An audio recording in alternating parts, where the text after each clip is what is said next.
আজকে আমি আপনাদের সামনে আবারও একটা রেসিপি নিয়ে হাজির হলাম। আজকে আমার রেসিপি ফুলকপির চপ।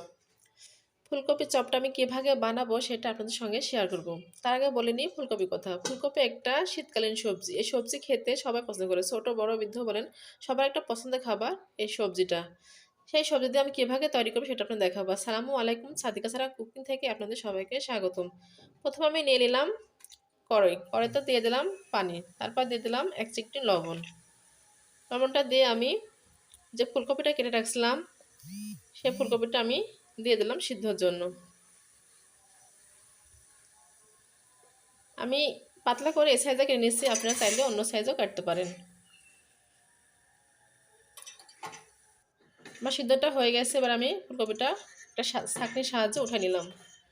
এবার আমি ব্যাটারটা তৈরি করে নেব। ব্যাটারটা তৈরি করার জন্য আমি যা যা উপকরণ নিচ্ছি সেটা আপনাদের দেখাবো। আমি প্রথমে নিয়ে নিলাম বেসনের গুঁড়া, তারপর লবণ, হলুদের গুঁড়া, ধনিয়া গুঁড়া, মরিচের গুঁড়া এবং বেকিং পাউডার নিয়ে ব্যাটারটা ভালোভাবে আমি তৈরি করে নিলাম। তারপর দিয়ে দিলাম কড়াইতে তেল। তেল গরম হয়ে গেলে আমি ব্যাটারের মধ্যে চুবড়িয়ে যে আমি ফুলকপিটা কেটে রাখছিলাম সেটা আমি তেলের মধ্যে দিয়ে দিলাম।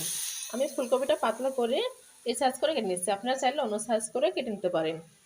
আমি একই ভাগে আবারও দিয়ে দিলাম। আমি কয়েকটা চপ এভাগে তেলের মধ্যে দিয়ে দিলাম।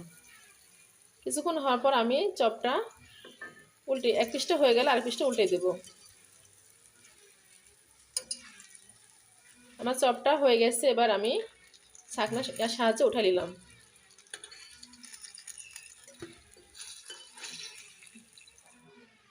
এবার আমি আবারও চপ দিয়ে দিলাম। ঠিক একই ভাগে আমি সবগুলো চপ ভেজে নেব। আমার ভাজা হয়ে গেছে, দেখেন আমি পরিবেশন করলাম। ঠিক এভাবে আপনারা পরিবেশন করবেন। আমার এই ফুলকপির রেসিপিটা যদি আপনাদের ভালো লাগে তাহলে বেশি বেশি করে লাইক, কমেন্ট, শেয়ার এবং সাবস্ক্রাইব করবেন। সবাইকে ধন্যবাদ। আল্লাহ হাফেজ।